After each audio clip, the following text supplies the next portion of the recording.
have that. You can ask Carmen. He'll tell you year, date, Oh, wow. country, what continent is this country in, who's the prime minister, who's the president. Out of 195 flags of the world, he can name 190 just by looking at the flags. Oh my gosh. This is the Unspecial Podcast. I'm joined today with Daniela. Daniela is a mom to Carmen. They have a great following on Instagram.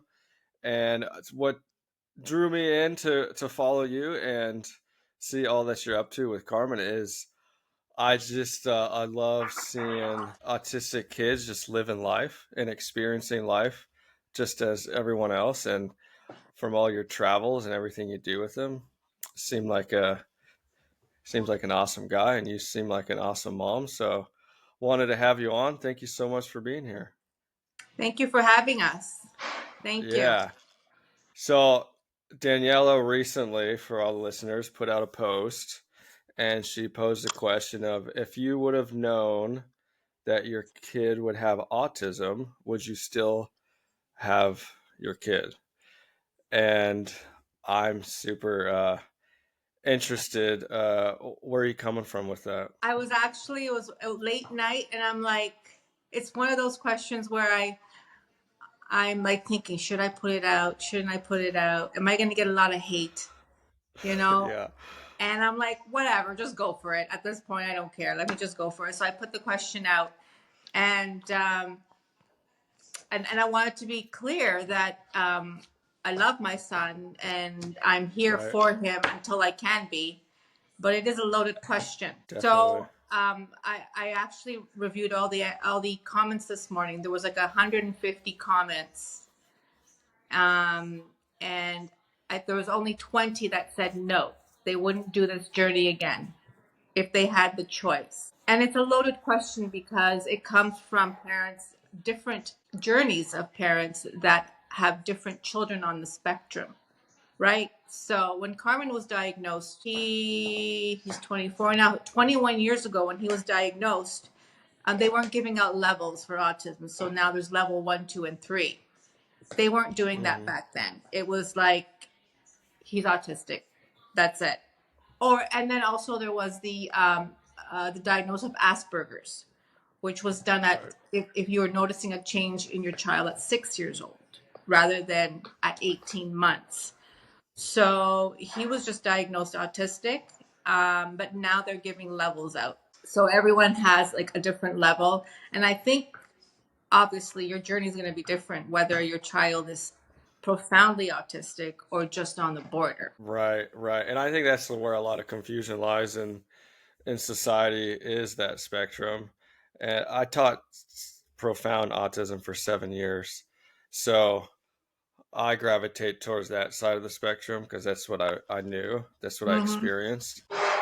Yeah, it's an intense question because parents' journeys are much different than other parents, especially on that profound side.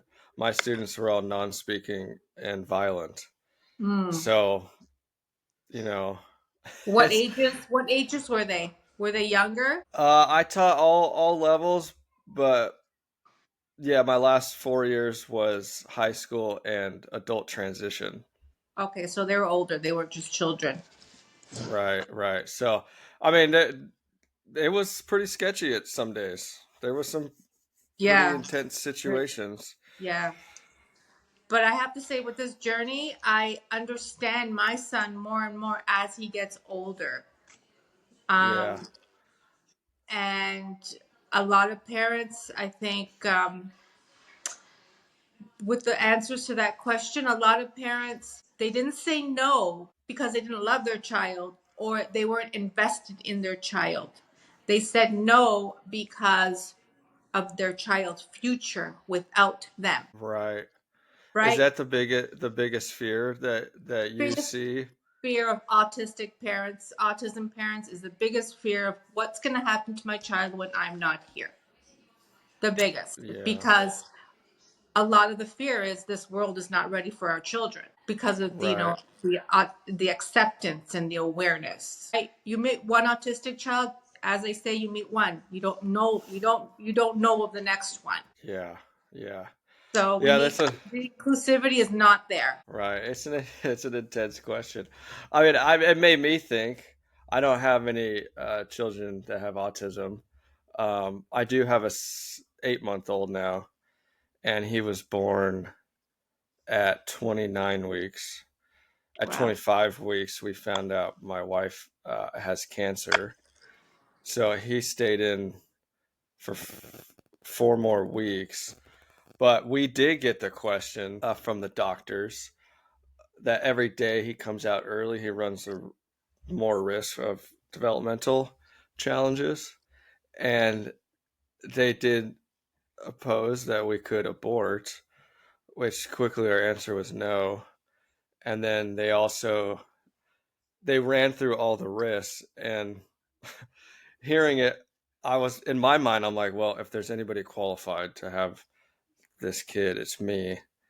And so my answer in that moment was no. But it's always like, okay, 20 years down the road, would it be the same answer? If Mm. I mean, he's showing normal developmental signs right now, but I'm I sorry don't to know. hear that. How's your wife?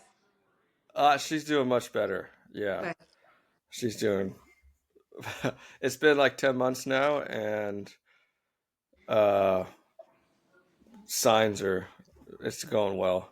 So Very good. hopefully So we your son is continue. 10 months old, or how old is your son? He's 8 months. Yeah, Yeah, I'm but familiar with having a preemie too. My first son, Lucas, was born 7 weeks early. He was like 4 pounds. oh See? wow, yeah, And even though they're preemie, they catch up. yeah. He's. I think he's like 18 pounds now. He was 3 when he was born, Wow. so Yeah. yeah, he's Very a good. while. So Bless can him. you walk us through the moment when you first suspected autism with Carmen? So he was about at that 18-month mark. Um, Almost two, where I didn't suspect anything. I was more of the parent where, you know what, let's just give him some time. Because he wasn't typical. Like, he wasn't rocking, and he wasn't, yes, he had lost any words he had. He was very poker face, Mm-hmm. not as much eye contact. But I was the one who said, you know what, let's give him some more time. Where my husband was like, no, there's something wrong with him.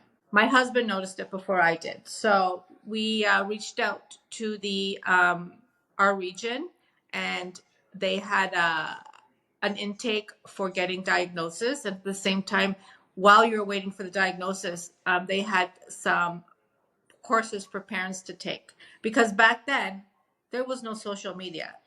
There Right. was, you wanted to know about something, you were going to the library Yep. or jumping into some old encyclopedias you had at the bottom of your basement, a, or a doctor. There was nothing to know about autism. It was like, what is autism? The only thing I knew was like Rain Man. Right. That's like autism. Oh, Rain Man. And I'm like, but he's not like Rain Man. He's different. So, yeah, with the lack of um, resources, we didn't know what we were dealing with. So we got him diagnosed. We luckily got him into a program, an ABA therapy program. So he got ABA for 7 years, Oh wow. full time ABA with the region, which we were Okay. lucky to, because that's when the boom was starting, and the wait lists were long. Oh wow. Were long to Okay. get your child into therapy, paid therapy, rather than if you had to do it yourself, you were looking at $80,000 a year. And this was like 22 years ago, like Oh. $80,000 a year. How many years can you do it for? Like, how many years can you remortgage your home? Like, to get that money, right? So we were lucky that we pushed for him to get therapy. And yeah, the ABA therapy actually taught him his life skills and his social skills, but it didn't teach him how to read or write. So that was another thing. Yeah. How old is he now? He just turned 24. 24. Okay. And he was. How old was he when he diagnosed? About three, Okay. 3, almost 4, in his third year. So you jumped on it pretty quickly. Walk me through emotional toll. What was it like receiving that diagnosis and just kind of the unknown, especially since it was 22 years ago? Yeah. I wasn't sad. I think what my approach is in life is I'm very positive. Mm-hmm. It's a half glass full, always, never empty. So I'm like, okay, we're going to go ahead with this. I didn't know. I didn't. My husband took it worse than me, but I didn't know what we were looking at, so I didn't jump on the sad train. Yeah. Um, I think, as I said in one of my posts, I talk a lot about is I was on a mission to fix him. Okay, Uh-huh. we're gonna fix him. What can we do to fix his to fix him and make him be typical? I didn't. Did I lose you there? We're good. Yeah, no, I'm here. Okay. I was on a mission to fix him, so I didn't realize until probably like 5 years ago. So he was 18, 19, that Mm-hmm. I wasn't gonna fix. We weren't gonna fix him. This is who he is. The autism, it's not going away. Mm-hmm. You can't get rid of autism. And I learned that later on in life. But what happens is the person gets better with it. They learn Uh, to live with it. They learn to what they call masking. So their little quirks or their repetitive things, whatever they do, they leave it at home. And when they're out in the community, they learn to mask it. Because for my son now, who is eagerly looking for friends, he yeah. missed that friend thing back in high school because he wasn't ready for friends. He didn't understand friends. So now, later in life, he wants friends. But Uh-huh. he also understands that getting friends when he's talking to himself or when he's repeatedly walking back and forth, he's not approachable, right? Yeah. Socially, people are like, what is wrong with this guy? Right. So he tries to hide that in public. And when he gets home, that's when he does his repeated talking or his walking back and forth or whatever he does to regulate himself. Yeah. Do you think that the masking is beneficial for him, or what's your thoughts around masking? I know there's a little controversy on it, and Well, I hear from other people I follow that are older as well, it's exhausting. It's really exhausting for them. yeah, It's really, and yeah, it's like there's mental illness, and then right now I don't classify autism as mental illness. I don't classify it as depression or whatnot, but they can be. Like Carmen does have depression. He's on meds for that as well, and he has anxiety, which he's on meds for that. But I right now I'm not thinking autism isn't a mental illness. It's just who you are, mm-hmm, right? And yeah, then the big talk about vaccines. That's the big, like, you don't even want to get into that. yeah. Well, we've got into a couple times with a couple guests. Uh, I mean, do you want to get into it? Well, yeah, actually, I've been, and now with with Robert F. Kennedy, Uh-huh. who's opened up a whole big can of worms and actually divided our community. Ever since he did those couple of those news conferences, I think, me personally, I think autism, it's like you have autism is like Alzheimer's. In this life, you're gonna come in with all time.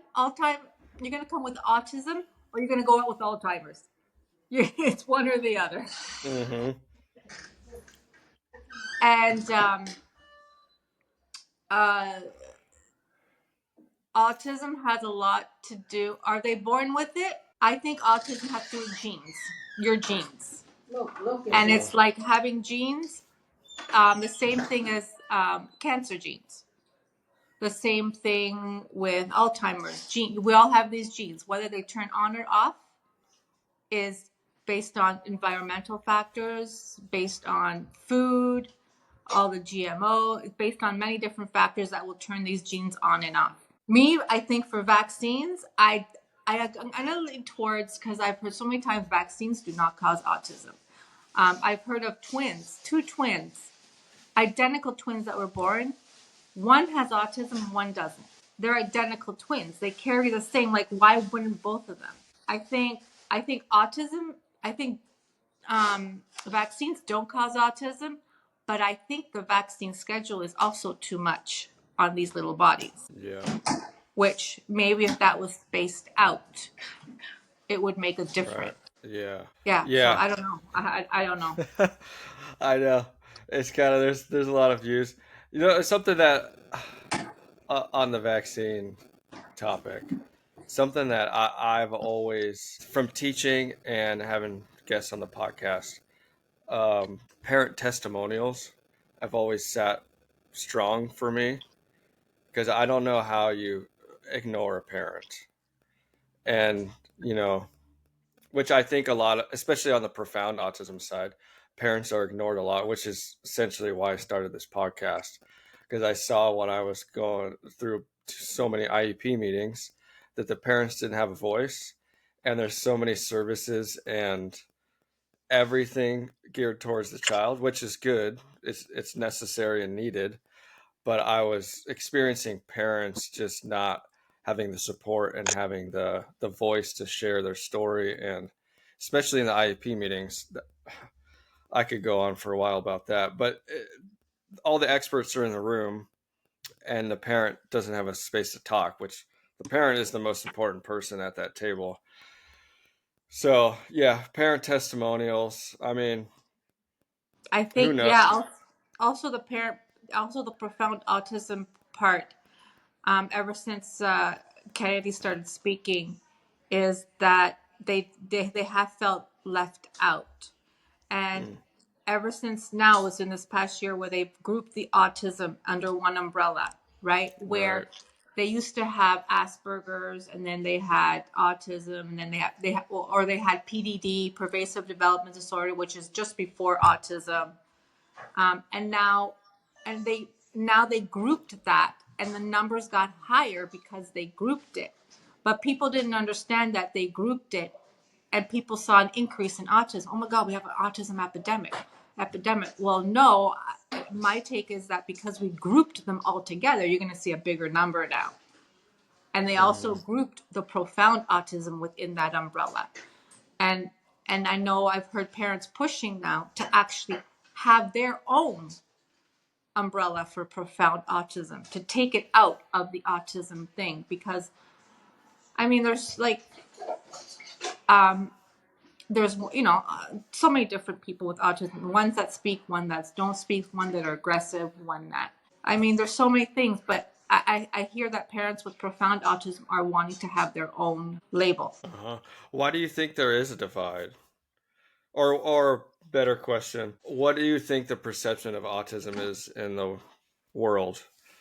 Is it accurate? I think it's hard to be accurate because different um, there's so many different abilities that people have who are Right. autistic, right? The ones that can't talk, the one that can talk. Carmen, and I always tell a parent when I meet them when their child is younger that your child will do things when they're ready, Hmm. right? If they're not ready to talk, they're not going to talk. Where Carmen lost all his words at 3 years, but he started saying words here and there when he was 5. Okay. And he wasn't conversational until he was in his late teens. Like Yeah. conversational where he kept up the conversation, not that I had to push him for the words, Uh-huh. right? And now we find out that he is so, we say he's knowledgeable because he doesn't like to be called smart. We say he's knowledgeable. And he's my Google. You don't have that. You can ask Carmen. He'll tell you year, Wow. country, what continent is this country in, who's the prime minister, who's the president. Out of 195 flags of the world, he can name 190 just by looking at them. Flags. Oh my gosh. And we didn't know this when a few years ago, we didn't know this. He was like this. Yeah. So even I mean that's huge for all the listeners. That's such a big encouragement to just keep moving forward one step at a Yeah. time. Keep pushing them. Keep, teaching them. But I say when their brain is ready, they will be ready. You can't push it if they're not ready. Yeah. No, And that's that's where the great. parent disappointment comes in, because you're like, when is he going to do this? And when is he going to talk? And when he's going to learn how to eat on his own? When they're ready. Of course, you need to keep encouraging it, but it's when they Yeah. see it. Yeah. So how was the school, all the school days, the school process for Carmen? Um, so he did elementary and he finished high school. He got actually 3 more years in high school because children with special needs get 3 more years in high school. Yeah. But he graduated with a certificate, not a diploma. And because we didn't know, he wasn't ready. Like, we didn't know he was so knowledgeable. When he finished, he didn't learn how to read or write. And when he got out of ABA therapy when he was younger, they told us he's never going to read or write. But he learned how to read and write with a fabulous teacher that he had in grade 3. Oh, wow. He learned how to read or write. Now I'm like, Carmen, how do you spell this? He's like, whatever. He tells me how to spell it. But we didn't know what he was, able to do until later in life. So school for him and for me was like, just make sure he has a happy day. You know, Right, just make right. sure he's good. If he learns Uh-huh. something, that's a bonus, but just make sure he has a happy day. That was my approach for him on school. And yes, we had IEPs every, is it 4 months or 3 months? I don't remember now. Every 4 months, you get an IEP and you got to go review that with the teachers. And mine was like, yeah, yeah, yeah. Just, well, yeah. As long as he's happy and safe, we're good, right? Yeah. If he learns something, it's a bonus. And I have to say that we didn't know how he was doing in school. We only knew from the teachers, right? But that was a teacher's perspective. Carmen wasn't able to tell us if he was having a good or bad day. He always wanted to go. It wasn't until this year that I learned he was being bullied, Oh. where a parent asked me, can you do a video about bullying? Because my daughter's really like getting bullied really bad. So if you can like shed some light on that. So I actually Uh-huh. just had to sit down with Carmen. I said, Carmen, were you like bullied? Were people teasing you in high school? And he's like, yes, there was people who would make fun of me, walk behind me and imitate me. And then I would tell them to stop and I would chase them around the school and they thought it was funny. Wow. And at the time, he wasn't able to tell me that. He wasn't Mm-hmm. able to tell a teacher that either. So really, nobody knew but him and the kids that were teasing him. Wow. So he held that for some time. I mean, what do you know what grade he was being bullied in, or just all It was throughout? high school. It was high school. Okay. It was high school. It's like probably grade 10, 11. Yeah. Yeah.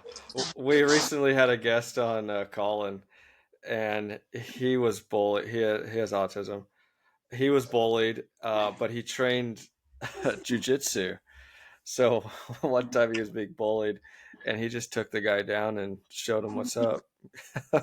Gained some respect. I don't That's know. right. That's right. Where yeah, Carmen wasn't aggressive a lot. He just had his aggression came because he couldn't get the words out, and he wanted to Yeah. talk. And that's, I think that's where aggression comes from mainly too. I think with everybody it was they just cannot express themselves. Yeah. And I mean, if you think of it in like logical terms, we would do the same thing. I'd always tell my staff in class when they would be frustrated that, kids students were getting violent. I'd be like, imagine if you couldn't say anything. Like I would do the same thing. So we Right. gotta just put ourselves in their shoes and work with them and just That's right. understand we're not that different. And that's what I learned this year actually too. You got to step into their world. Right, That's right. to understand them, you need to step into their world, because there's always a reason for the behavior in anybody that does anything. There's always a reason for the behavior. Yeah. So what does a typical day look like? You guys just got back from a travel to New York? Where Yes, you we went to New York for a couple of days. Carmen loves New York, and it's funny because Carmen does not like busy places. So Uh-huh. he's very situational in different places. But he loves New York and he loves pizza. I Yep. think out of 2 days we had pizza 5 times. You gotta do the math. It was like pizza and walking, you know. You Yeah, gotta do that's the math. great. There's a math to that one. Uh-huh. But he loves New York. Very, very busy, but he doesn't mind it at all. Where he was the kid that as soon as he saw a live big character, like let's say Mickey Mouse in a character, he would run away. Now Oh, he's like he's good with it. He's okay. learned to cope with it. He's learned that, oh mom, that's just a person in there. That's not just a big Barney person. What, that's not real Barney. Yeah. So but he loves New York. Um um he likes to travel because Okay. we have kept it consistently. Okay. Right? It's like I think you have to keep it consistent. You have to keep a schedule. You got to keep on doing it for them to like it. Like for example, movies. Carmen didn't go to his first movie until last year. He went to the movies the first time when he was 23 years old because he couldn't bring himself to go to a movie theater. It was too Uh-huh. loud, too dark. It was so many unknowns. Like there was nowhere for him to escape. Like if he had to escape, and yet he felt he was trapped. So the first time he actually brought himself to see a movie was last year. Loved it, and I think in 6 months we saw like 25 movies. I'm like, okay, Oh, I'm done with movies. so great. So Yeah, it seems though like every new experience you introduce him to, and maybe there's a little bit of pushback, but as you're consistently right. continue to experience life with him, he adapts Yeah. and ends up liking it. Right. Like if we don't go to a movie within like a year, the next time we go to a movie, he will have an issue with it. He will need some pushing to go to because it hasn't been a regular thing. Like if Yeah. he doesn't go on a plane flight for a good year, he will get nervous going on the next one. But if we keep it consistent, he's Uh-huh. good with it. Okay. So how about at home now? Is he working or what's his day look like? So at home, not working yet. We hopefully get him into like not even just working, but even a volunteer position or something to keep his day busy. Mm-hmm. He loves to go to the gym. He works out a lot, and Nice. that helps him regulate himself. And he also likes to go there because he meets people and says hi to them. But yeah, he's very self-sufficient now. He wakes up, he makes his own breakfast, he'll make his own lunch. Um, he loves being independent to a Wow. certain point. Yeah. Yeah, And he has siblings? He's a he brother? does. He has an older brother who's 14 months older than him. Okay. And he lives in Toronto. Yeah. How was their relationship growing up? Um, he doesn't. His older brother doesn't really talk about when they were younger. Yeah. And I think that's a lot of the issue of what autism parents have, dividing their time between the autistic Yes. sibling and the other ones, because they take a lot of time from you. Your worry goes on them a lot Mm-hmm. more than the other one.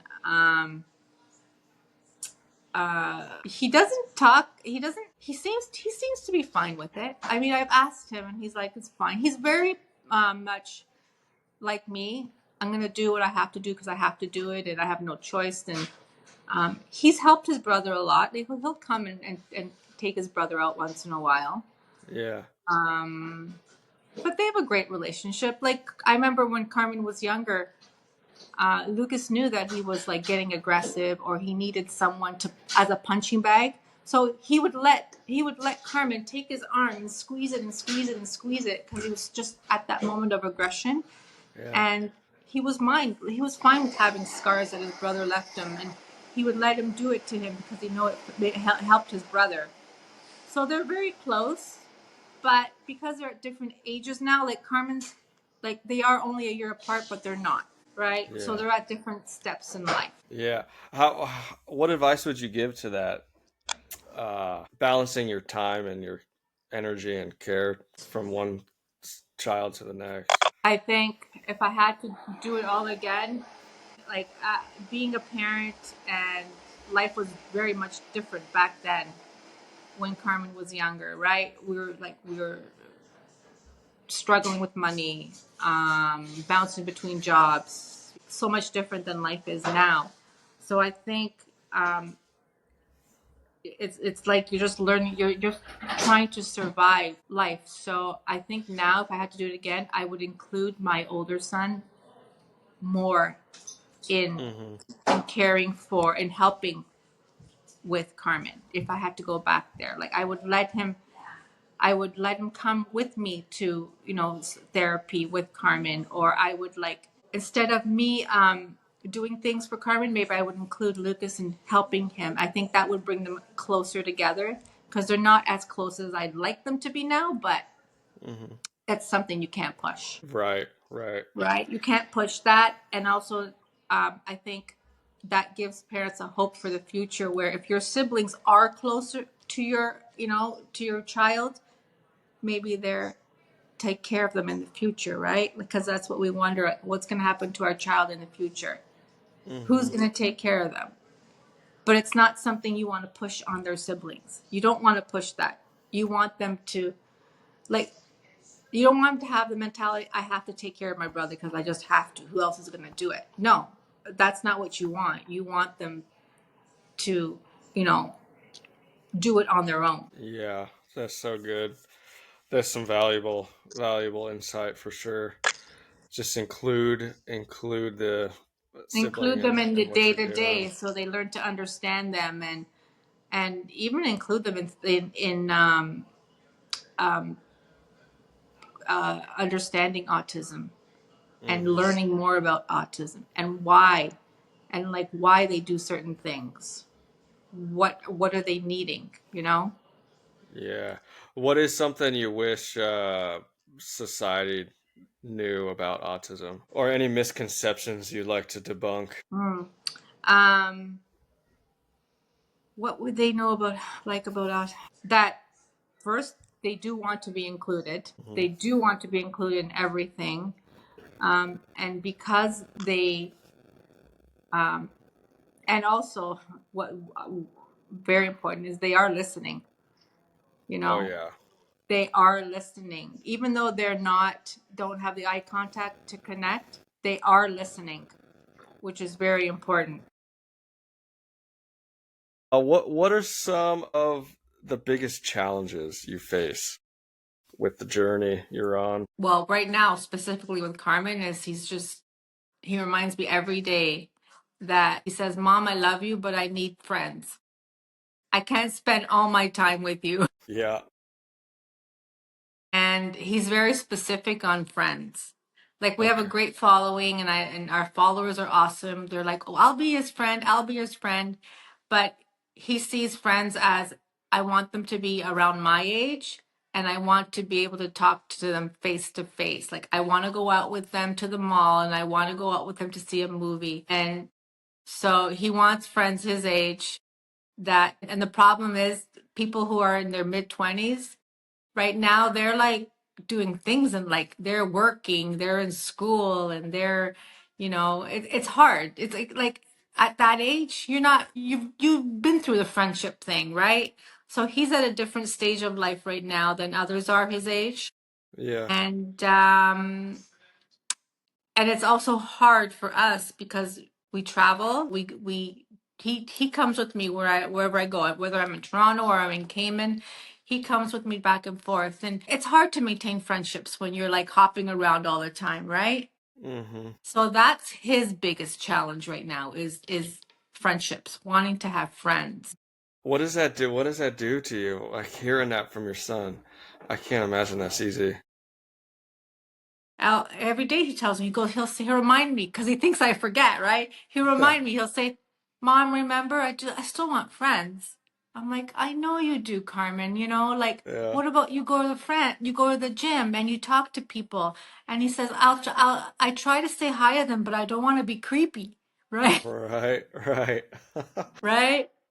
Is there any? So, Oh yeah. Like how do you cultivate some friendships? and with him, it's difficult because I've gotten a lot of feedback from other people saying, are there any day centers or groups with other autistic special needs people? The thing with Carmen is he's embraced it more now, But when he was younger, because he was in what they called community classrooms in school, it was like 6 to 8 kids with different needs, whether they had Down syndrome or aggressive or autism or whatever it was, they were all grouped together in a community classroom. And because Carmen was a bit more social or had a little bit more words than the other ones, there was kids he was with all day that were crying, that were screaming. So he's grouped special needs kids as kids that I don't want to be around because it's just too much for me. Yeah, makes sense. He's like, if he's better now, but if we were ever in a grocery store and he saw another autistic child, he'd run. He'd run away because all he remembers is the crying and the screaming of those classrooms he was in. And it's heartbreaking for me because I want him to be inclusive. And at one point, he didn't think he was. He would tell me, "Mom, I'm not like them. Hmm. I'm not autistic. I'm not like them." Because he didn't do those similar things.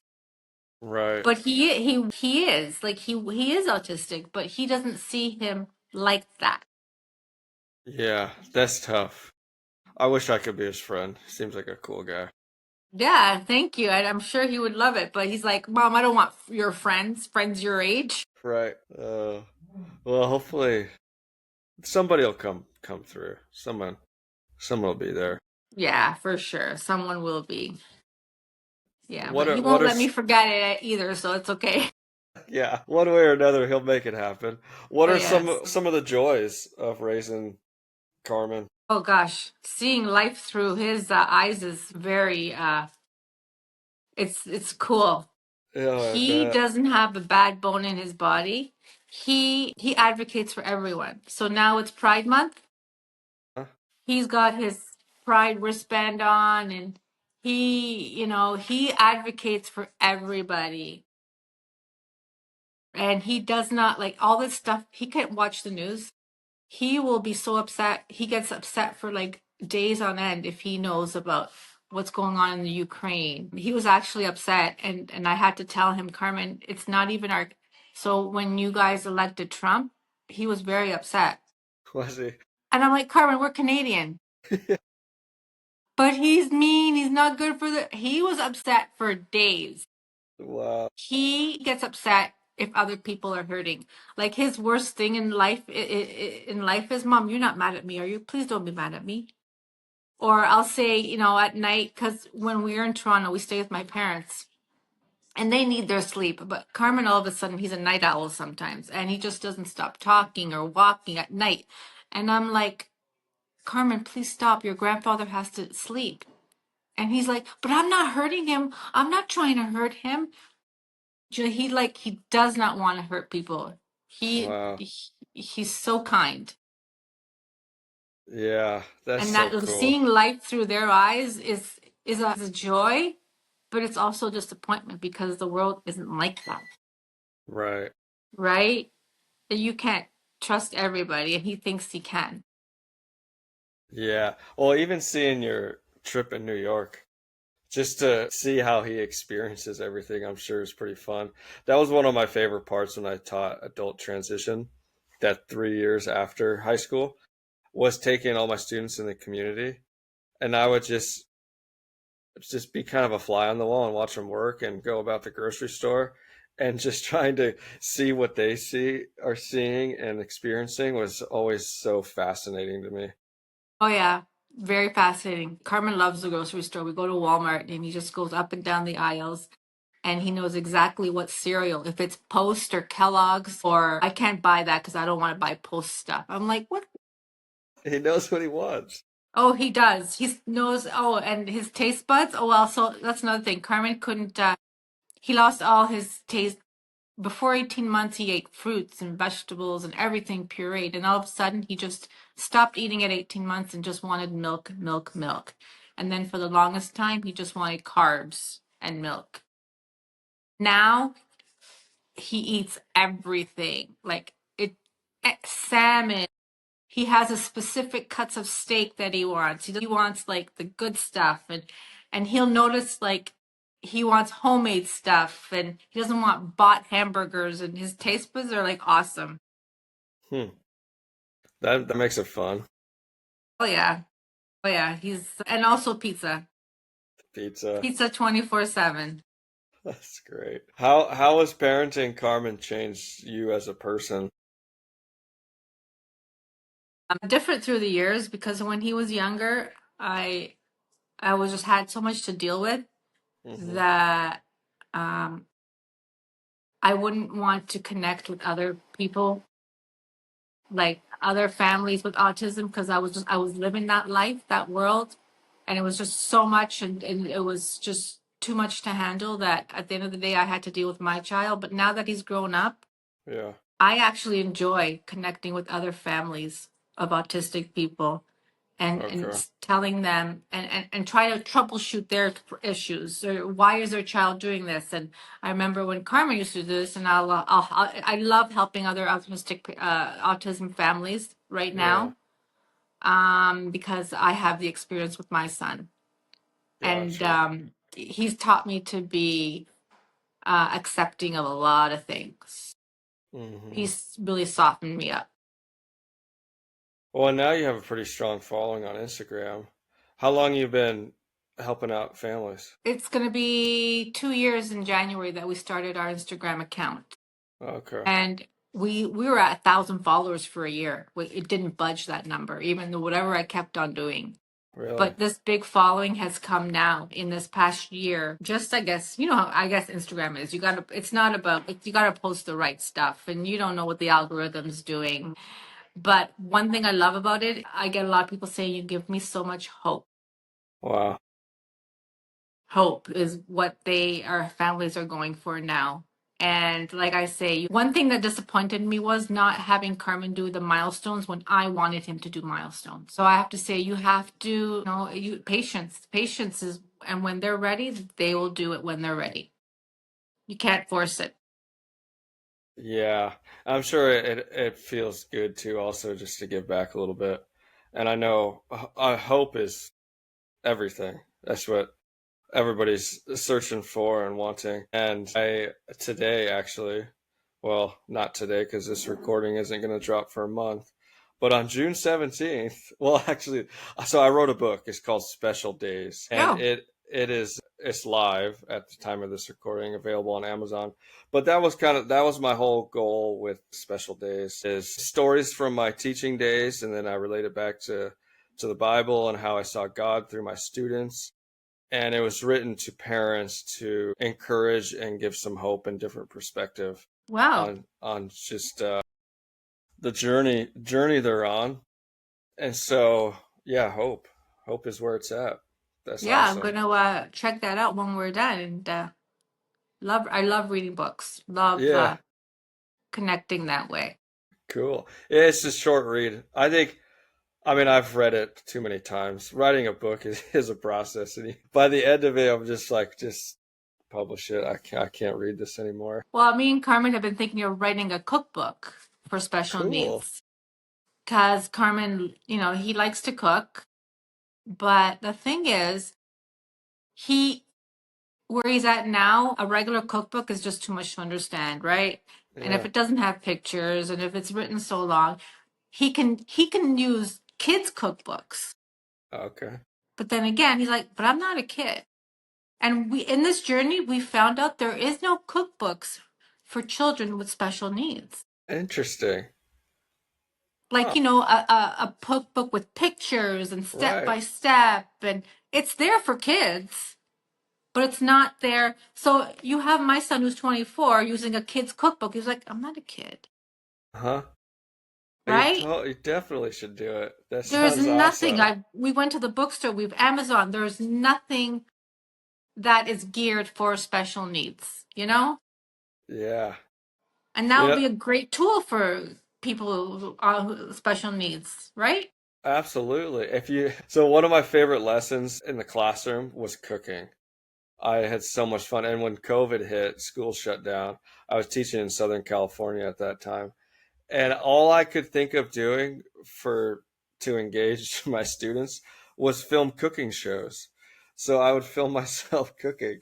So if you need any video of your recipes, I'll happily. Yeah, like I'm thinking this cookbook's gonna have like QR codes where you link and you'll see the video of it, of the cooking the recipe actually Yeah. live doing it. Or Uh-huh. yeah, we have a lot of thoughts, but we don't know where to start because I've never written a book. It's just I don't know where to start. Oh, you just start writing. Yeah. It's not So as that's a hard as, future plan for us. yeah. No, that'd be so cool. Do it, definitely. Yeah. What advice would you give to parents who are just beginning this journey? Patience.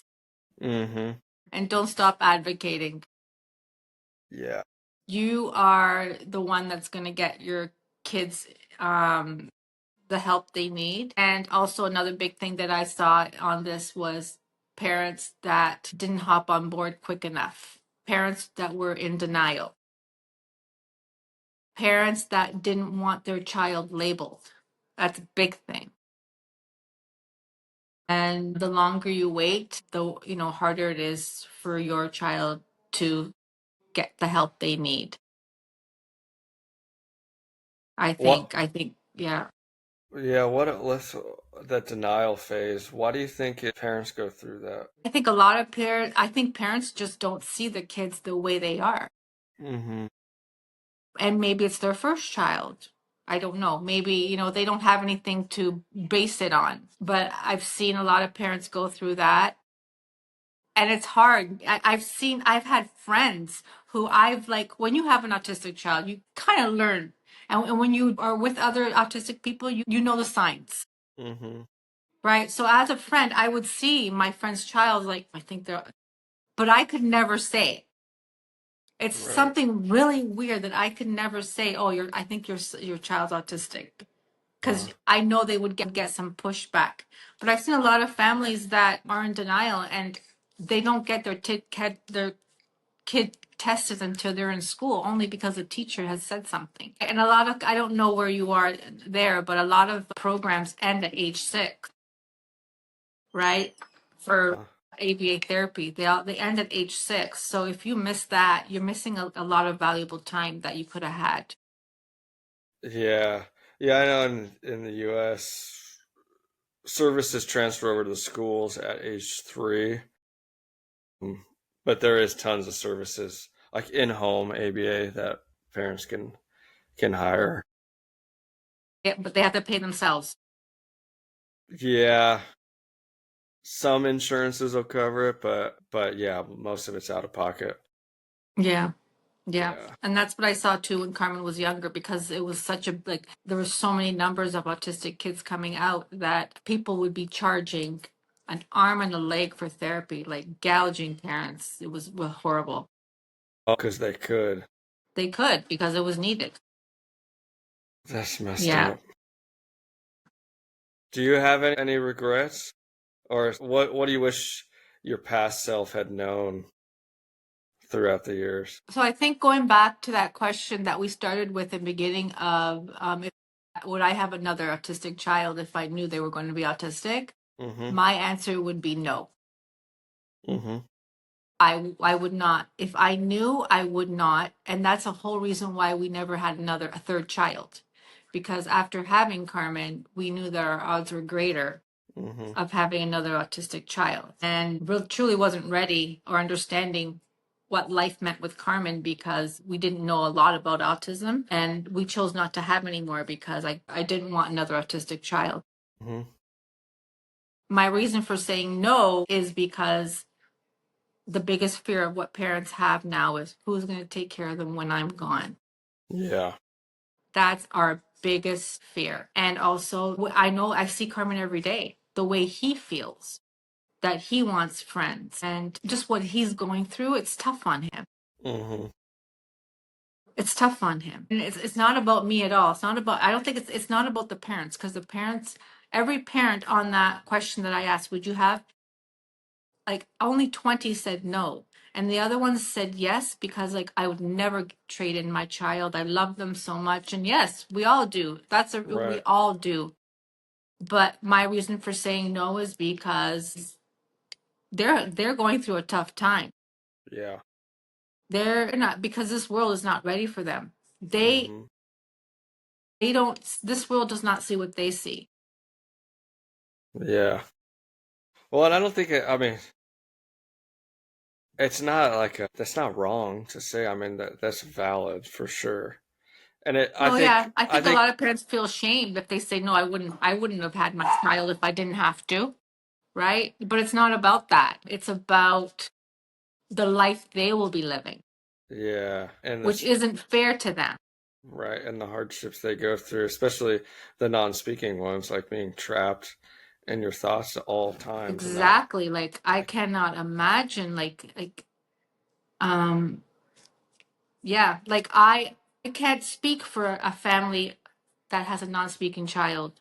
hmm I can because Carmen was non-speaking till 5, but then he does speak now. They go through different things.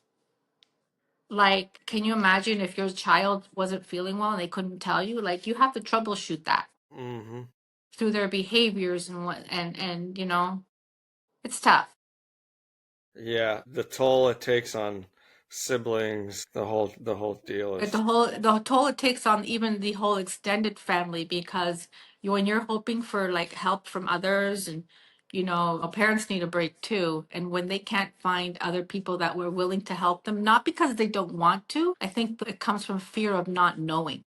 hmm Not knowing how, like, if you don't know about autism, how do you know what they're crying about? How do you, if they can't tell you how they're feeling, it's hard to take care of someone like that. So people say the village, there's no village, when you have a child with special needs, because the ones that do have help are very fortunate, but a lot of people don't because of fear of the unknown. Yeah, did you have community or help along the way? I did have a very small family, so I did have help with my parents and my husband's mother. hmm And we did have a lot of help with that, but it wasn't all the time because my parents worked as well. But we went through the first 10 years of our marriage where we did things separately. So if I had to go out, my husband would stay home with the kids. If he had to go out, we would just take turns staying home. And that put a Yeah, toll on the marriage as well. Like totally. living two separate lives, right? Because one had to stay, one had to go. That was the first 10 years of our lives. So, What was the big advice on the marriage front and keeping it all together? hmm, that's a It good question. marriage in itself is a challenge, but then you throw in a 24/7 care of a child in the mix for years on years. I hear all the time some what other parents say is, communication is everything, staying on the Yes. same page, supporting each other. Therapy. I think Therapy. therapy, if you can't do therapy like every so often, therapy just to talk, yeah, talk it out. Don't hold anything back. Yeah, just talk it out. Well, in therapy, I mean, there's so many. It's viewed as it's bad, it's wrong. Like, oh, you have a problem, you have to go to therapy. But really, it's just somebody facilitating a conversation that maybe it helps bring out that communication between the two, and it's good. Yeah, it is. Sometimes there's things that you don't want to say, or sometimes there's things that are hidden that you don't know until Yeah, someone else tells you that could help. But like I say, marriage is not a word, it's a paragraph. yeah, Yeah, it's totally, tough. totally. Well, that was a super powerful conversation. Some key takeaways is just keep moving forward. It gets better. There's a lot of Yeah, it gets better because they learn to live with the autism. It's not, like I said, it's not going anywhere, but they learn to live with it and they become better with it. yeah. Well, you're amazing mom. Thanks for all your content and uh, pushing it out there and helping other families. Where can people find you? We just have an Instagram account, Daniela and Carmen on Instagram. Or sorry, Carmen and Daniela. Carmen and Daniela on Instagram. That's hmm it. We don't have any other social outlets. But yeah, that's where they can find us. Cool. And you'll definitely be motivated and blessed by all the content you're pushing out and just really making light of autism and showing that it's different but not less, and there's a lot of joys. And then even some, I mean, you post sometimes some of the hard things, which is real. And I Yeah. think that's what everybody needs to see, is it's real. Yes. So right on. Yeah, this is the Unspecial Podcast. Thanks everyone for tuning in. And Carmen and Daniela, make sure to find them. Follow along. Thank you, Zach. Nice meeting you. Yeah, you too.